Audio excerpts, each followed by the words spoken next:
Rugby with pads? I don't think so.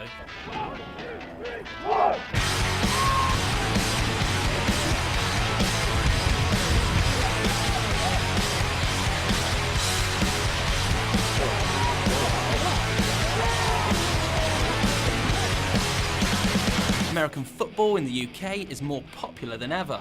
Around 30,000 people from 182 clubs play at least once a month.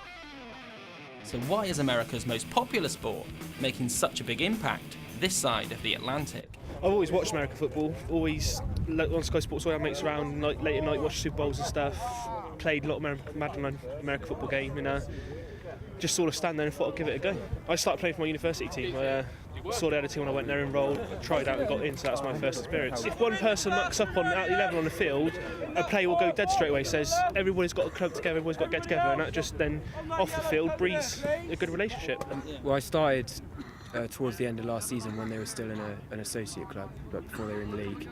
Didn't play any games, and then came back in January when they did the big recruitment drive, and to hopefully start playing again a bit later this year. So we've got a really good core group of people that all know each other, all get along, we've been working hard together for years, so it's really easy to come and slot into that when you're new. I got into it about 20 odd years ago at school, when it first came on Channel 4. And literally just my brother was into it. He said, pick a helmet kind of colour that you like, and I ended up going for the red and gold of the 49ers, so followed them ever since really, and just recently got back into it now because the Storm are here. So in training you can hit each other really hard, and it's always a case of give the hand to get back up, and it is really, because it's very much a team game. All 11 players on the pitch at any one time are vitally important to what happens in the game, so you can't let your teammates down as well, so it is very, very sort of camaraderie driven, definitely. I had a couple of friends that was coming here previously, about 2 years ago, and then from there I come along with them a couple of training sessions, and I just caught the bug. I play everything: football, baseball, rugby. I've played a little bit of. And how does this compare to those? It's a bit harder. It's a bit more crash bang wallop in that sense. But yeah, I love it. Swindon Storm are one of the newer clubs that have cropped up in recent years. They were only established a few years ago, but they've gone from strength to strength, this season being admitted to the British American Football League for the very first time. One man has almost single-handedly made this happen. Steve Bennett is a former Great Britain American football star with nearly 2 decades of experience in the sport. So what possessed him to start a team from scratch?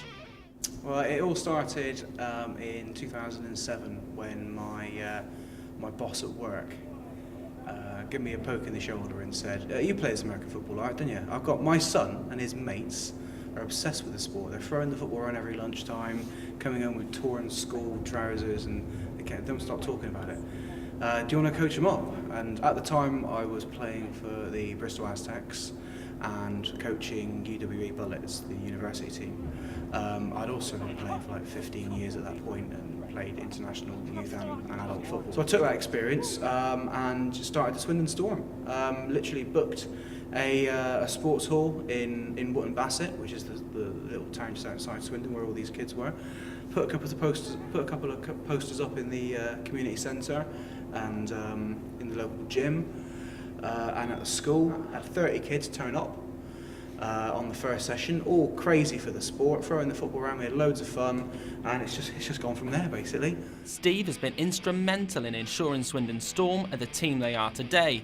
But what's his vision for the club? Yeah, sustainability is the biggest thing, and it's the infrastructure of the club that will help it survive. From my experience of working in other big clubs, the committee, they're the guys that make the team live for a long period of time. You can have the best coach in the world, but the day he walks out from the club, unless he's left a legacy to allow that club to continue growing, it's going to really struggle. And it would be great to see a young up-and-coming coach from another team bring new ideas in, and that would allow me to step back from the hands-on head coach role and let the team move on to its next generation and to see it become a sustainable product without me having to sort of do a daily grind on it basically. It's going from strength to strength. It really is.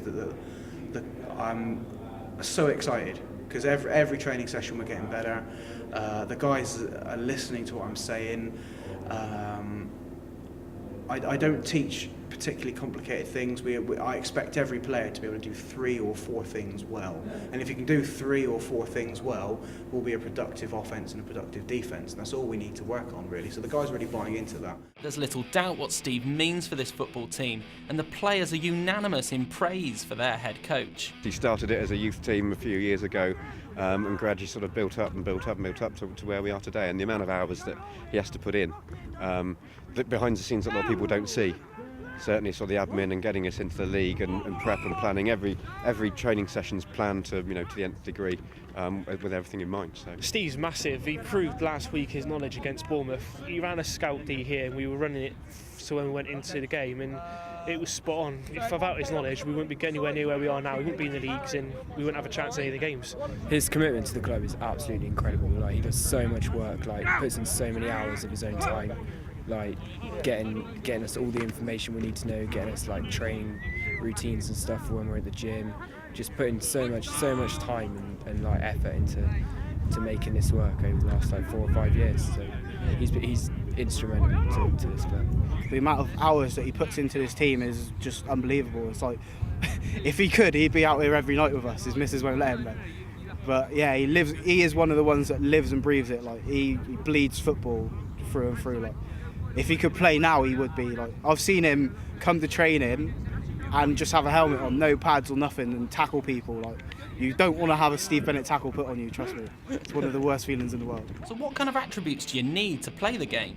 You just need the mindset to get better. You can come in as a clean slate, not know anything, and within a year, 2 years, you could be one of the, not the top, but you could compete at the level that we're playing at Div 2 at the moment and be fine. Any player, any size can come and play. We've got some of the smallest people on this team give the biggest hits. So. you can have any attributes because it requires big people, small people, fast people, slower people, because you've got the line who need to stop people and the backs who need to run and quick and be able to catch. So there's just about a position for everyone, really. So. You can be the fastest guy in the world, but if you don't know the playbook and run in the wrong direction, you're no use to me.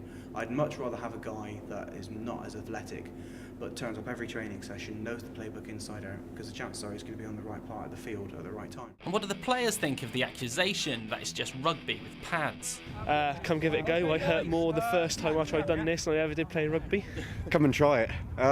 It is an aggressive sport, but it's not necessarily as dangerous as it looks. We've got pads on for a reason. They're safety equipment, not weapons. So it is there to protect you.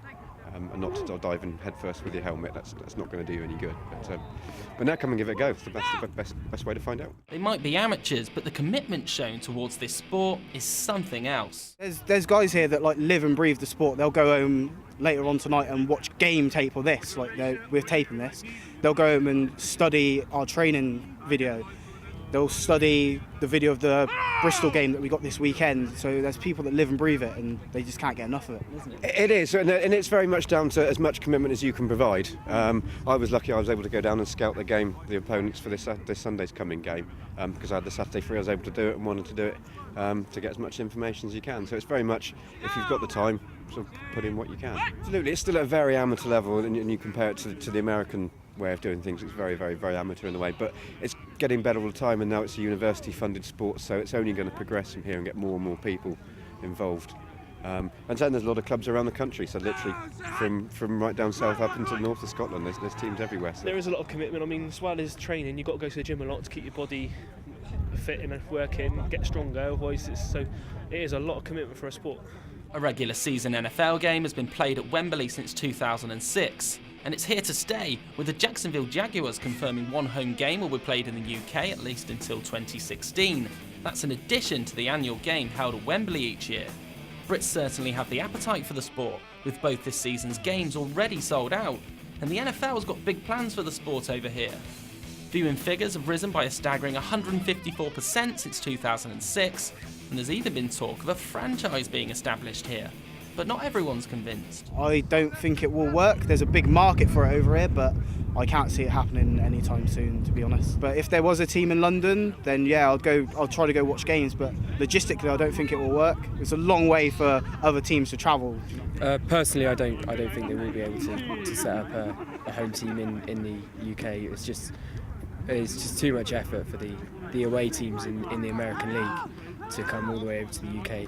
But as like a 2-3 game spectacle is incredible. I think it's a possibility. The difficulty is taking one of those teams out of America, because the people that support them in America aren't going to be happy about that. So whether there's a case for an expansion at some point and they can bring in a UK team based in the UK to be able to do that, then it's a possibility. But they're having 2 games a year here anyway at Wembley, and that's probably going to continue for the near future. So it's only going to be more and more popular. With regards to a franchise in the UK, I think logistically it would be impossible. The vast majority of people that support American football in the UK already have their team. They supported their team since they were probably 5, 6, 7 years old. For example, a Miami's Dolphin fan who's been a fan since 1985 isn't going to stop being a Miami Dolphins fan to support this new London franchise. Logistically, it's almost impossible. I think we're at the peak of what we're going to achieve from having the NFL in Wembley. American football is not likely to knock football or soccer off its perennial perch in the UK. But with people like Steve Bennett around, it looks certain to continue leaving its mark here.